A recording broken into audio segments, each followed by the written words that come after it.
Okay, ang kanya napili pong judge, Judge number 10, Miss Cristina Rapada, SK Treasurer.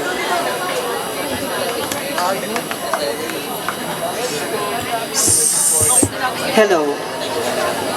So hello, good evening sa lahat ng participants. Ang tanong is, what are your thoughts on anti-LGBT legislation?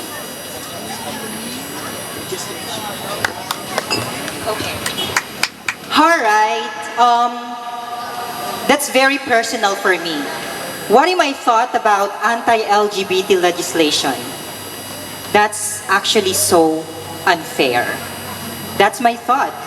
Why? What's stopping those people to implement the rule that will definitely protect their co-human beings? So that is so unfair. That is my simple thought. But to all LGBT people that's out here, to the LGBT panel board of judges, I will also say that that is fine. Life is hard. And they even say that life is unfair. And even though we experience all these negative things, even though we experience these challenges, that is totally fine. By the way, God said that the journey will never be easy. But He did say that the arrival will be worthwhile. So one thing is for sure, in the near future, even though these people is stopping this law to pass, that is fine. In time, they will definitely understand what we are going through. Good evening. Okay, You pick judge pick number... judge number 5, SK Kagawad, Barbies Soria.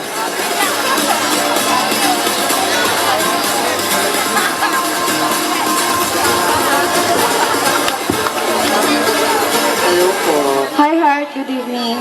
Good evening. So here's going to be your question. Are you ready? Yes. Okay, great.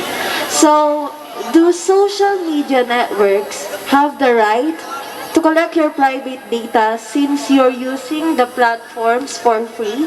Again, the question is, do social media networks have the right to collect your private data since you're using their platforms for free?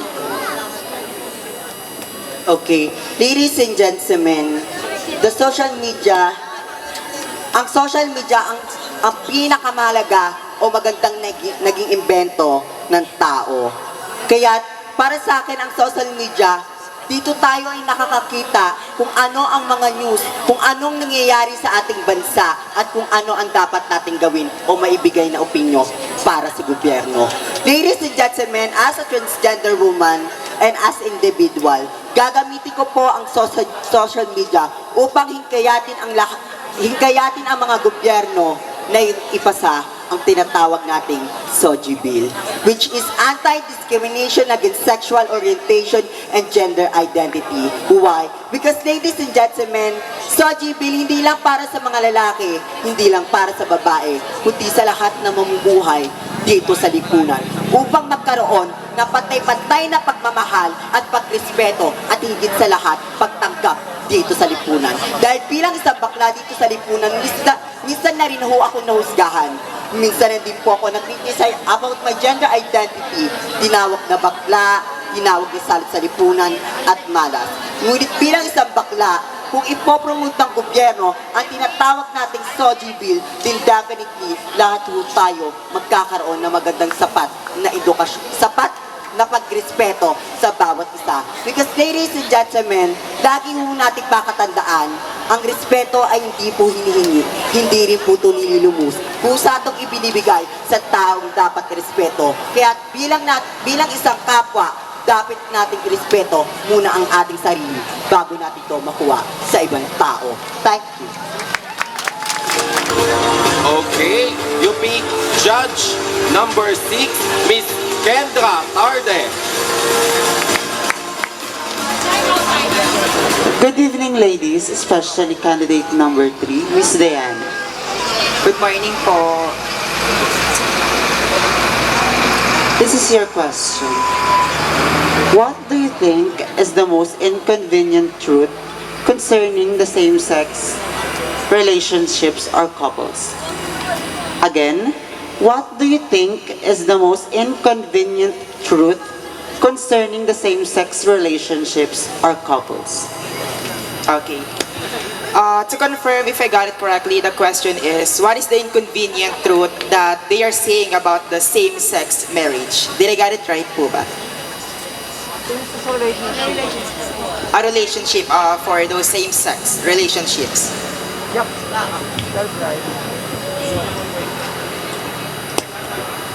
I repeat, what do you think is the most inconvenient truth concerning the same-sex relationship? Okay. Thank you so much for that wonderful question. This is one of the hardest questions I ever heard because, you know, as a part of LGBT, we are all know that this is timely relevant nowadays. They are judging us because we are choosing, same-sex relationship because we are part of LGBT. But you know what, ladies and gentlemen, opinions come from someone's suggestion. Sometimes it's right for me, wrong for you, or right for you, wrong for me. But no matter what my answer is, I want to make sure that everything will be coming from my heart, 100%. Well, the inconvenient truth for me for those same-sex relationship is they are saying na lalaki at babae lamang ang pwedeng maging magkasintahan because sabi ito sa Biblia. Why? Naniniwala po ako na mga minamahal kong kurarit manonood, bigyan natin ng tsansa ang bawat mamamayan sa ating mundo. Ika nga, LGBT rights are also human rights. Therefore, if you gave a simple chance to same-sex relationship, pagkaroon lamang ng pagtanggap, respeto at pagmamahal sa amin, ayon ay labis naming ikagagala. Pagkos, bubuksan namin, or we are gonna open our heart and our mind to respect ourselves as well. We are all know for a fact that we are facing discrimination. We are facing this criticism because they are saying that salot kami, wala kaming mararating. And they are also saying that wala sa bakla o walang LGBT sa Biblia. But then again, we are just aiming for acceptance, love, and also respect to everybody. While that inconvenient will definitely understand to everybody na isa lamang po ang gusto namin sa mundo. Walang iba, kundi ang pagtanggap. And imagine if there is an acceptance, then definitely this world will be a better place for us to live in. Thank you. Okay, you pick judge number 7, Mr. Rodel Lopez.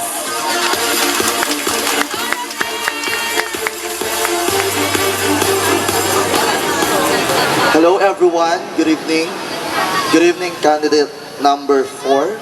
Good evening as well. How are you? I'm doing good po. Thank you for you're asking. so beautiful. Okay, this is your question. What are your thoughts on TikTok being owned by a Chinese company? Do you think it should be banned in the Philippines to protect our privacy?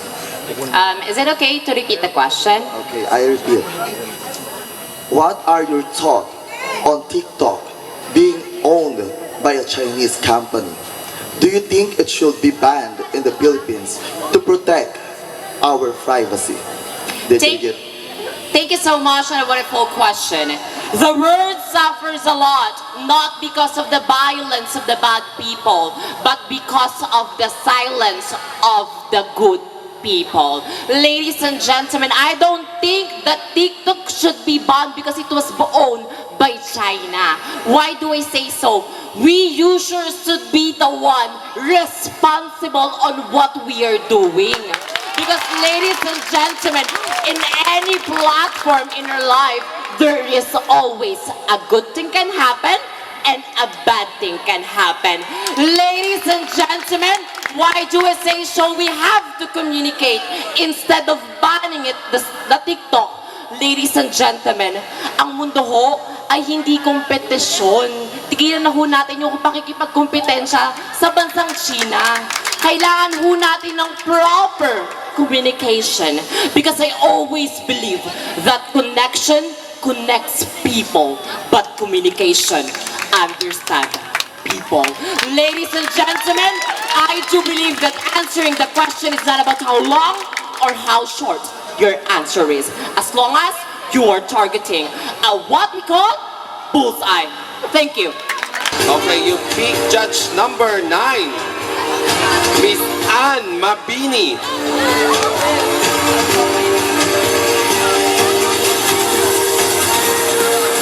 Hi everyone, good evening candidate number 5.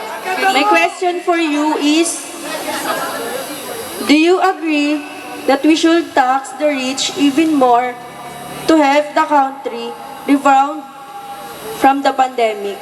Again, do you agree that we should tax the rich even more to help the country rebound from the pandemic? Okay, I just want to make sure I heard the question correctly. The question that was given to me is that should the rich be taxed more because they are able, they are privileged, they have more. And on my own end, I would just like to give something to everyone. When you say that you're going to tax someone more, it should be based on how they are privileged, on how much power that they have, how much money that they have, and also we should be able to check their background. If the money that they are able to take is from good or bad sources. Because you know, if you're able to know what they're able to get, or what money they're able to get, if it's from good sources, then why should we tax them? However, just a really small thing I would like to share. On my talent earlier, I was from an underprivileged family. I did not come from a rich family. We didn't have any money. Mahirap lang po ako. So, sa question po na yan, gusto kong sabihin na kung meron kang kakayahan na magbayad ng mas mataas na buwis, bakit hindi mo gagawin? Bakit ayaw mo makatulong sa ibang tao? Bakit ayaw mo ibigay ang kakarampot na pera na kaya mo namang kitain sa mga taong mas kailangan yun? Dahil katulad ng talento ko kanina, napakahirap po na kumain na isang beses or hindi na kumain sa isang araw. Mahirap po na araw-araw kahit anong pawis, pagod, puyat, kakarampot pa rin ang kita na nakukuha ko sa call center. Nais ko po na maging natural ang aking sagot, kaya nanggagaling po ito based sa aking experience. Sa lahat po, kung kaya po nating magbigay, at lalo na sa mga mayayaman, kung kaya nyo magbayad ng mas mataas sa buwis, tulungan nyo ang may hirap. Tulungan natin ang ating gobyerno, lalo na sa panahon ng pandemya. Dahil ngayon, onting pera, onting barya, malaking bagay ang nararating. A small coin, a small cent, a small peso. If you all collect it all together, you're able to help not only this community, but also our society and our country. So let's do it. Let's do it for the better of our country. And thank you so much for giving me the platform and speaking in all of you. Thank you. So you pick judge number 8, Miss Tata Caniente. Good morning, sir. There's a category of judges. Good morning as well po.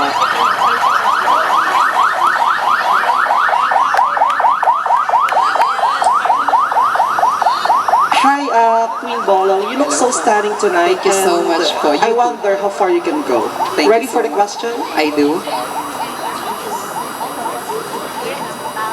Alright, my question goes like this. If history repeats itself, do you agree that the Filipino people will continue to suffer from the current Marcos administration and vice versa? Explain your thoughts. Let me repeat. If history repeats itself, do you agree that the Filipino people will continue to suffer from the current Marcos administration and vice versa? Explain your thoughts. Thank you. Then definitely why not? Is the answer of my question. Why? It is simply because Marcos or Ferdinand Marcos, which is his father, already provide a good country for we Filipinos. And if his child will continue that legacy, then I don't see nothing wrong about it. Why? But one thing is for sure, what we need people is also to help our government to upgrade and to uplift any problem that comes in our country. Because we should always remember, our country needed is to help each another. Help our government, help our people, help our Filipino. Bakit? Dahil iluklok man natin ang pinakamagaling, pinakamatalino, at pinakamahusay na presidente. Kung hindi natin siya susuportahan, mananatiling pangarap na lang ang ating inang bayan. Maybe my answer is quite simple. But judges, for more clarification, I am free over a cup of coffee. Thank you.